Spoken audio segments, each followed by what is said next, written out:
Right here I have two 50mm F1.4 lenses. We have the Sony and we have the Sigma. But which one should you pick and why? Now before we get going, I think it's important to mention that you really can't go wrong with either of these lenses. They're both great options. They're both great 50mm F1.4s. It's just more so that some people are going to be happier with certain aspects and features of one lens than another. And that's what we're going to try and cover and show you in this video. This is video from a recent trip I went on to Yosemite National Park to try and capture firefalls.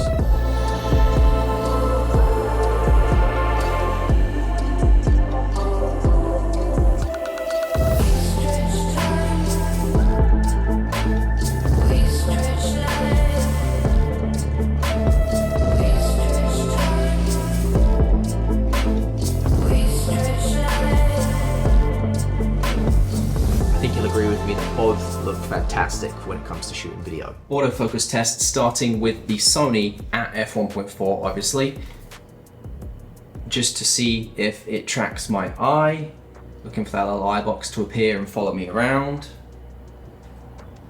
Get a bit closer, further away, and same thing now with the Sigma, also at f1.4, just looking for that eye box to see if it follows me around again, get a bit closer, further away.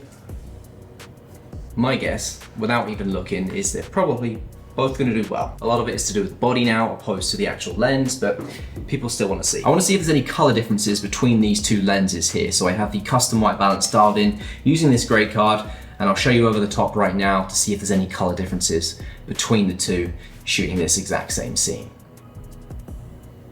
Hey, quick interruption in the video. I want to show you something. I know a lot of you shoot video, and I think this will be very handy for you. This is actually called Cinematch, which is the sponsor of today's video. Now, this piece of software allows you to match colors between cameras. So if you shoot with different cameras, or if you don't like the look of Sony FX3 colors like I'm shooting with right now, you can change it to Canon.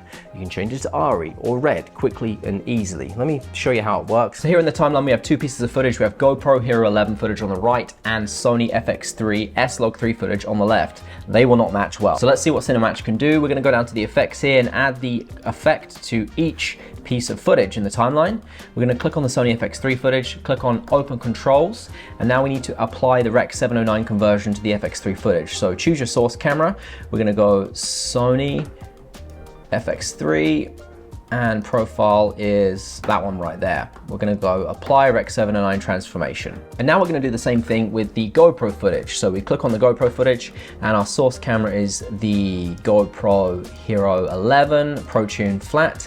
And our target camera there, the camera we want it to look like, is the Sony FX3 with that same color profile. We're going to apply the Rec. 709 transformation, and as you can see there, it looks a little bit too dark. So let's bring up that exposure just by eye there to try and get it similar. And we're not too far away, but there's a couple of things that stand out to me here, namely the black in the background there. So what you can actually do is change some problem colors here. Let's just make this window a little bit bigger. So we're going to do some refinements. So that's in the step 3 match refinements here. So we're going to click our source color, so the problem color, which is this black background, and we want it to look more like this black background. Now this is where the magic happens. Look what it does there. It makes the two colors look very, very similar, a lot closer than they were before. So that's just a really quick and easy way to make GoPro footage look like Sony FX3 footage. But of course it does work with all these varieties of cameras as well. Now let's say for example you don't like Sony colors. Well, I can add Cinematch to any other piece of footage. Source camera to be Sony FX3. I'm going to apply the Rec. 709 transformation. So that's how Sony colors look. But let's change it to Canon colors. There's red colors. There's Fujifilm. If you shoot video with multiple cameras, you know how hard it can be to match colors up. This solves that very quickly, easily, and efficiently. If you want to give it a go, there's a link down below. Click on that, you'll get 10% off Cinematch.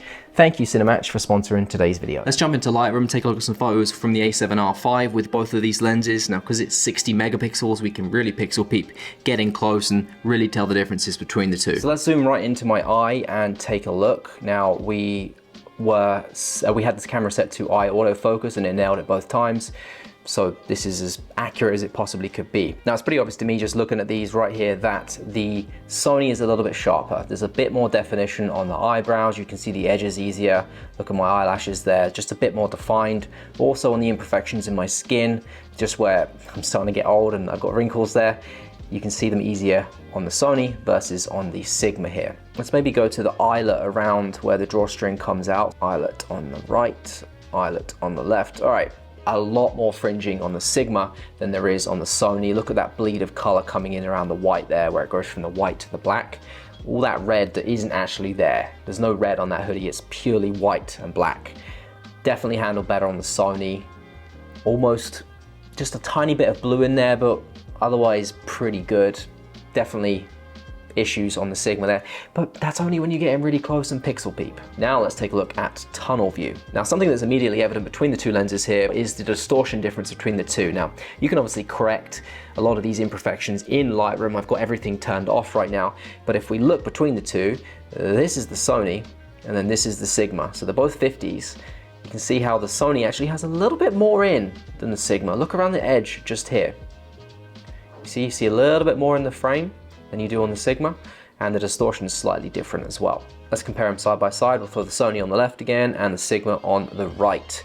Now the focus point for this was right in the middle, so let's go right into the middle for whatever that mountain is there. Is that half dome? Maybe, I'm not entirely sure. Wow, all right, so that is really hard to tell. I don't think you could pick a winner for that. If we go a little bit more across to the right,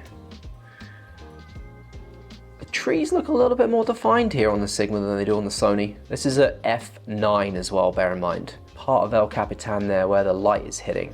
We'll zoom right in. And what do we see there? Again, more defined on the Sigma. So I think the Sigma appears to be sharper at higher apertures than the Sony does, just basically off these photos right here anyway. Let's go down to the bottom right corner here and take a look at this tree. And the corner sharpness on the Sigma is better than it is on the Sony as well, which is interesting. So just at higher apertures like f9, previous portrait was at f1.4, so this is actually really good to see. So f9, Sigma is handled much better. How about if we zoom into this waterfall just here? Definitely a bit more obvious here. Look at the snow or the ice forming around the right side of the waterfall.